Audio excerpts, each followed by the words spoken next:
کمین ترک جدیدی از فدایی و شاپور که دوباره خیلی یهویی پخش شد و بازم میگن که توش دیسی به هیچ کس وجود داره و میگم اوشه چرا باید این اتفاق بیفته؟ شاید به خاطر این دعواها و صحبتایی که روی توییتر یا اکس انجام میشه. خب و هی میدونی یه حرفایی زده میشه، شاید به خاطر اون، شاید مثلا میخوان داستان جدید بگم، شاید هم نه حرفشون میزنن کنارش میگن آقا یادتون باشه راستی یارو خیلی نامرد بود. خب حواسمون به اون قدیمی. آره حواستون نه شما هم باشه. آقا کاور رو که نگاه کنیم مطمئنا بیشترتون کاور رو دیدین و خودتون به جزئیاتش توجه کردین، ولی واسه اونایی که برای اولین بار آهنگو دارن با ما میشنون یه نگاهی به کاور بکنیم و ببینیم که حالت جنگی داره، انگار منطقه جنگیه، وسطش اون یه بورد گیمیه یا مثلا به اون قسمت توجه شده که سربازان مثلا دورش کمین کردن اجرا یا مواظبن. کمینو کرده بودم فکر کنم ببخشید کمینو انجام داده بودن قبلا، الان دیگه مرده. خب چون طرف قرمز رو زمین ول شده. خب پول و مهمات و مثلا میدونی سرباز زیاده. خندق هم من میبینم اون نمیم اون دایره اون وسط بغلا چیه ولی شبیه گودال. حالا چیزی که هست اشاره به داستان جنگ داره. ببین خیلی جذابه با توجه به تمام اتفاقاتی که تو ایران میفته و مثلا حالا گروه چیری، گروه مجاهدین و تمام این داستانا. خب خانم ربطی به چیزی داره یا نداره، ولی در هر صورت کمینو کردن اینجا. بریم بعد شروع کنیم ببینیم که چیکار کردن و قبلش یادتون دکمه لایک سابسکرایب سنگورات هم بزنید، هشتگ پاره کنید. بریم که ویدیو رو با هم شروع کنیم.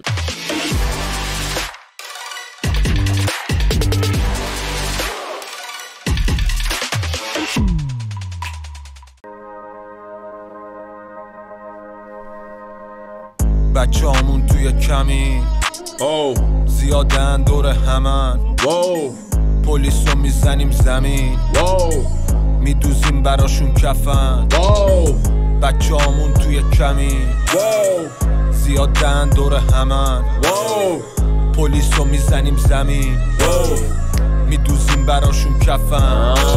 پس کورس داستان اینه. یادش چی میفتم؟ یاد اگه دقت کنید تو ماج آهنگش این بود که آقا مثلا کفنا رو واسهتون آلردی آماده کردیم، همتون میکنیم تو قبر و این صحبت ها. خب و این که داره میگه ما در کمینیم منتظر فرصت مناسب برای ضربات نقطه‌ای و خیلی افکتیو دقیق و در واقع وسط هدف رو بزنن. پلیسو میزنیم زمین میدوزیم براشون کفن. ما زیادیم شما کمین، کمک نمیخوایم از کسی. کم مونده که پسی خورش کنیم کلان و برو جیگر دندون بزا کمی دوون بیار همین. تو دوری منگال لوپ شاپور 140 میگازه با یه کوپه رو به جلو پشت سرم پره. یه لحظه اصلا حواسم نبود که شاپور داره میخونه. خب یه لحظه اصلا تو فکر همون فدایی بودم پشمام. ولی میگه که ندیم همه‌شون فهمیدید یه چیز خاصی نباید توضیح بدم ولی یه جوری نبود اصلا نمیشه نگار. نه تو تم همین داستان که تو کمینیم خب پستی کلانا رو دیگه مونده فقط بزن یه ذره دندون.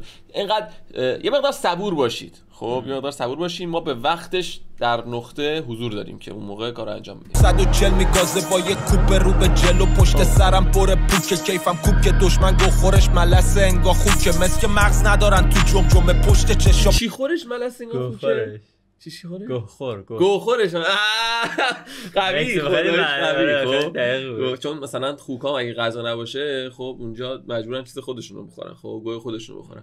بعد این داستان خوکاست، اینجوری نیست که غذاشون واقعا گوه باشه. این یه اشتباهه. گوخورش ملسه. بعد آره مزه بودش. کوب که دشمن گوخورش ملسه انگا خوب که مثل مغز ندارن تو جمجمه پشت چشا بوکه که میگن همه چی داری پس چه مرگته. رو رپ حساب میکردیم بود کلامون پس معرکه. من بیتامو میکشم چه برسه به شما. نوک خودکارو میذارم رو قلب سرد شعر. نوک خودکارو میذارم رو قلب سرد شعر. ببین من فکر میکنم اینجا مثلا داره میگه که مثلا ما کار و کاسبیمون رپ نیستش. اگه این بود که باید کلامون سر پس معرکه بود. خب شاید یه انتقاد که مثلا به هر حال میگن دیگه، میگن آقا کسایی که دارن اعتراضی میخونن احتمال زیاد دارن از این قضیه درآمدزایی میکنن که مثلا دارن این کارو میکنن. خب داره میگه با ما اگه رپ قرار حساب بکنیم کلامون بود پس معرکه. حالا این میتونه باشه، میتونه هم یه مقدار بریم دیپتر بشیم. خب که مثلا ما رپ رو میخونیم حالا خب ولی مثلا یه قرار با رپ ما قضیه تغییری بکنه خب کلا مثلا ما در کمینیم به واقع، یعنی استعاری رپ رو بذار کنار، ما در کمینیم به واقع منتظریم پس همون داستانایی که پس در میدان عمل هم هستیم، کفناش از قبل دوختیم و این صحبت. حالا چی گفتی؟ یعنی در میدان عمل هم هستن. میدان آره دیگه آره.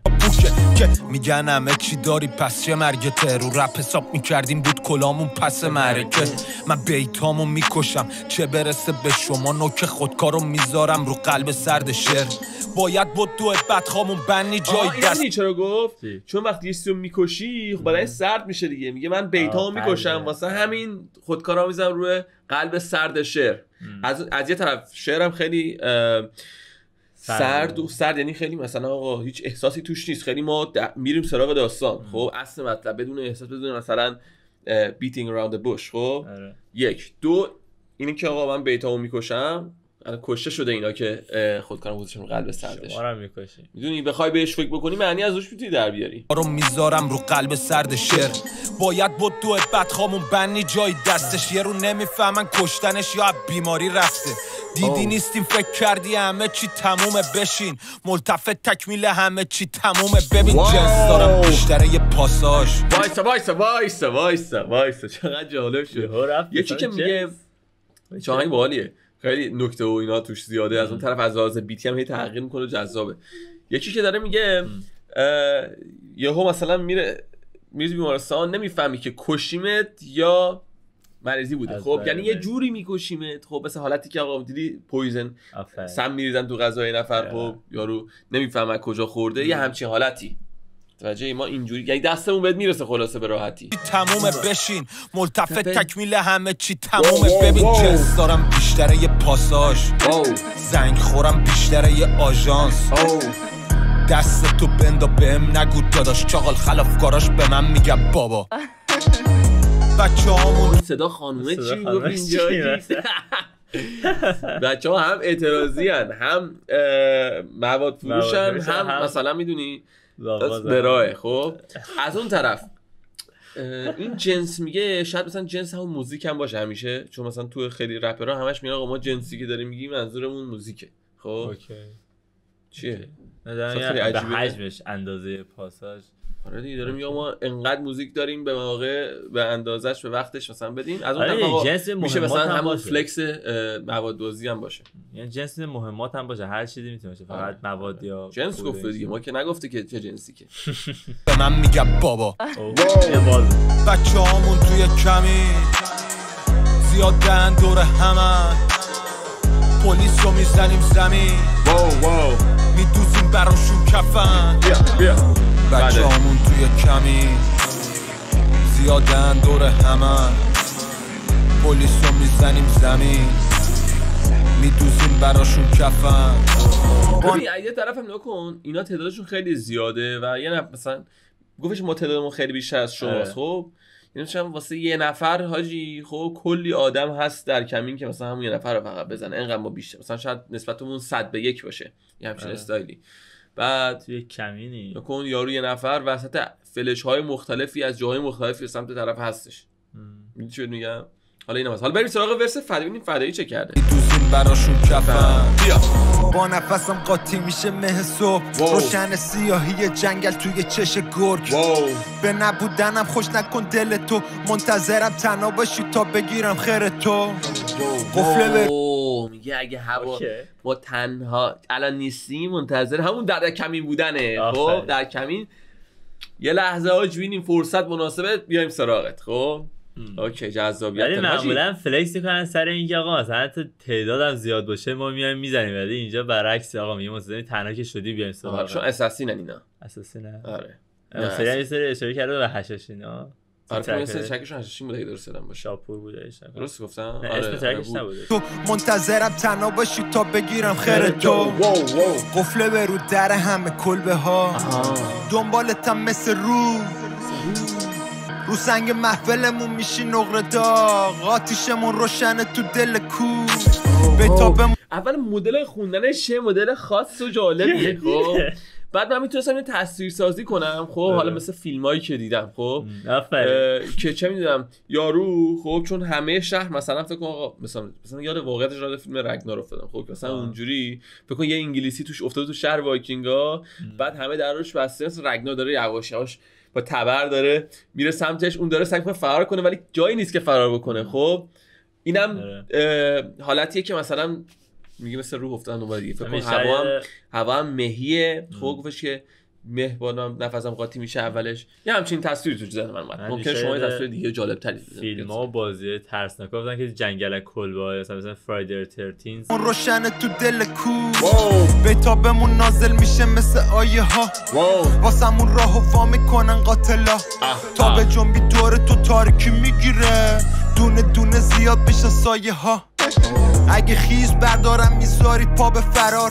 پیدات میکنم من تو بری تو قاره هرا یادت نره آدم وحشی ترین حیوان جنگل کاسه سرتونو میکنم جام شراب کاسه سرتونو اینجا میبری خب مثلا مثل رستم که کاسه سر دیو سپیدو کرد کلاه خودش این یه ما جام شرابش میکنیم توجهی یه همچین استایلی اینم تو فیلم واقعیت دیدم چقدر از اون حرفا بودش که الان مثلا اگه یکی حسین میزد یا هر کی دیگه میزد میگفت آقا تو وصلی ها چرا گفتش بیتا به همون نازل میشه از آسمون و این داستان آره مثلا چون به خدا نه قبلا گفته بود حالا ولی حاجی دنبال اون دیسشم چون من اینجا احساس کردم اون جایی که میگفت فکر میکنین نیستی منتظریم که موقع بیایم برسیم بزنیمت خب من گفتم اونجا مثلا میتونه به پوری باشه خب و دیدم که بعضی هم نوشتن دیس پوری یا حالا تیکه دیگه دیس که اون صورت نیستش خب ولی هنوز اون قسمتی که به هیچ کس ربط داره رو نشیدم واقعیتش متوجهی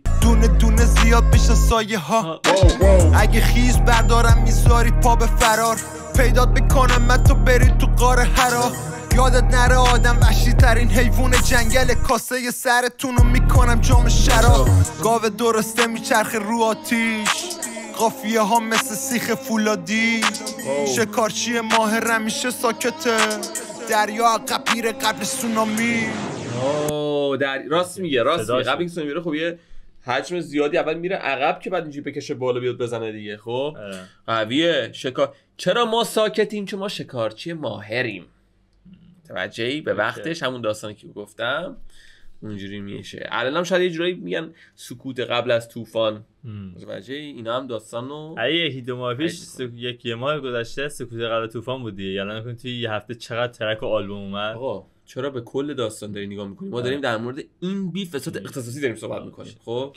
الان در مورد اینه یا قبیر قبل سونامی بچه هامون توی کمه زیادن داره همه پلیس رو میزنیم زمین میدوزیم براشون کفن بچه هامون توی کمه زیادن داره همه پلیس رو میزنیم زمین میدوزیم براشون کفن آخ که اینطور حاج این تانک بی پلاک اونجا ببین فداییه ببین خب اول کجا شروع کنم اول از همه بگم که دیس مستقیم رو نداشتیم به کسی خب و فکر میکنم اگرم یه شایعه‌ای پخش شده صد به دیس و این حرفا بیشتر سر این داستان بود که چی بهش میگن داره مثلا واسه نفر شخاشونه میکشه و از اون جایی که خب با هیچ کس مثلا الان مشکل دارن و بعدم با پوری مثلا میشه گفت آقا دیس حالا هر کدومشون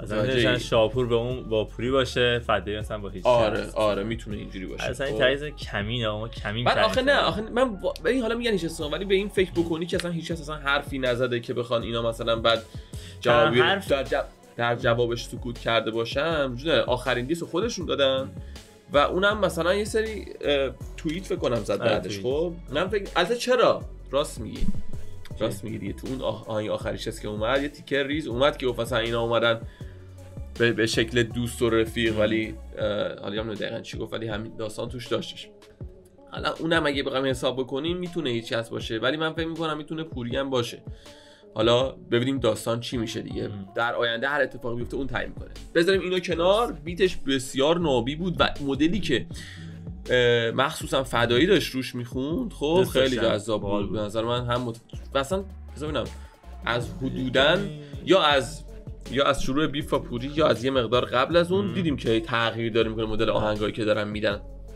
و فکر میکنم دیگه از این بعد دیگه خیلی منتظر اون آهنگای اون مدلیه بعد اینا نباید باشیم و این رشته جدیدی که حالا شروع کردن به بافتن همونو باید پیگیری کنین که تشریح در میاد. آقا مرسی که تا اینجا بودین. اگه نظر خاصی یا در مورد بیت خاصی دارین تو کامنت بنویسین. من خیلی به نظرم ترک جالب و باحالی بودش و اگه دوست داشتین لایک و سابسکرایب زنگولیاتون نره و شیر بکنید تا ویدیو بعدی. فعلا